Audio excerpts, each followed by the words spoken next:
Hey gang, it's Logan Albright here, coming to you with another lovely weekend book review.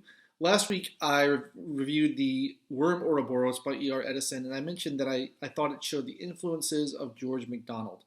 Today I want to talk a little bit about George MacDonald and one of his books that I've read and elaborate on that a little bit. So here we go.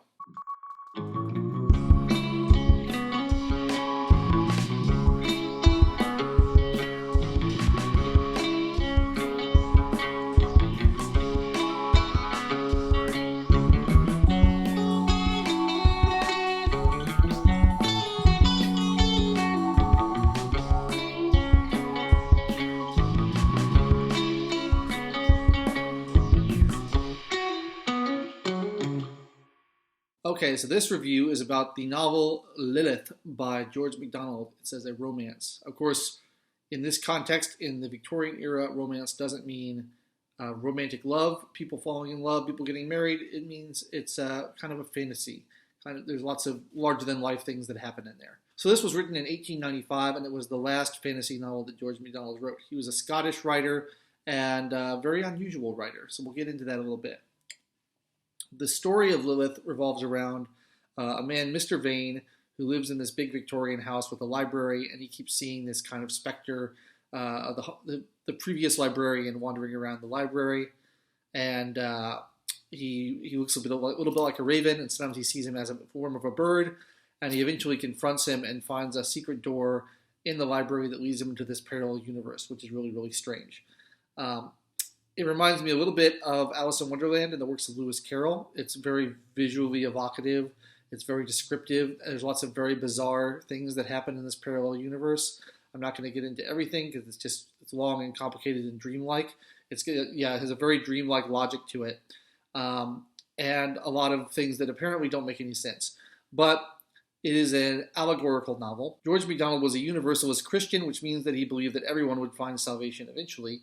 And this novel is full of Christian symbolism and allegory. It turns out Mr. Raven ends up being Adam, the first man created, and his wife is Eve. And the titular character Lilith, if you know anything about Hebrew mythology, was the first wife of Adam created by God, but she was flawed and evil, and so he had to get rid of her and create Eve instead. And so Lilith is considered the queen of hell, the queen of the vampires, the queen of darkness. She shows up in a lot of horror stories. She shows up in a lot of mythology. I don't think she is Christian canon, but she's in a lot of Hebrew mythology anyway. An interesting character, and she shows up in the book as well.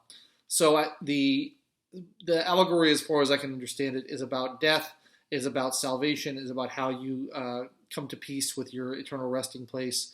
I'm not going to pretend to understand all of the book because I think a lot of it is beyond my abilities to understand, especially not being steeped in Christian mythology all that well myself. But it is very visually beautiful. It conjures up a lot of images. It's clearly influential on, we've already said E.R. Edison and The Worm Ouroboros, but clearly influential on C.S. Lewis and his whole depiction of Narnia, which is all based on Christian allegory and Christian symbolism as well. So had a big influence on modern fantasy, 20th century fantasy. As I said, 1895 was the publication date, so it really came out just at the turn of that Victorian era, just at the turn of the 20th century when styles were changing, writing was changing. I think that it's a very unusual style for the time period. I think it's very ahead of its time. You get these kind of dreamlike, drifty visual narratives that are all filled with these crazy symbols and these crazy fantastical objects. It really feels ahead of its time. It really doesn't feel like something from the 19th century. I've heard him compared to Poe a little bit, and it's not really a horror novel, I would say. It's a little bit like Poe in that it's very visionary and very dreamlike, but and it is a very dark story in places too. But I wouldn't really consider it a horror novel. But Poe is probably the closest other 19th century parallel, along with Lewis Carroll, to George MacDonald. I think he's a very unique writer. I haven't read his other works, but he wrote a book called The Princess and the Goblin, which is very well regarded, and I haven't read that one. But maybe I'll check out some of his other works.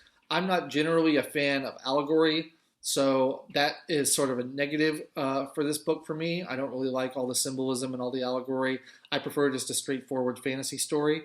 But that being said, I think he does a really good job with it, and I think that it's actually very beautifully written and beautiful to read. And if you don't bother too much about trying to puzzle out the symbolism, you'll have quite a wild ride with Lilith, a romance. So that's it for me today. I will be back tomorrow with another review for you guys. I haven't decided what it's going to be yet, but hopefully it'll be something interesting that you'll enjoy. Thanks for watching. I've been Logan Albright. If you like, please subscribe to my channel and leave a review, leave a comment in the comment section. And if you really like what you see, you can always go on to Amazon.com and buy some books that I've written. You may not like them as much as George MacDonald, but I think they're pretty good. Anyway, that's it for me. I'll catch you next time. Thank you very much.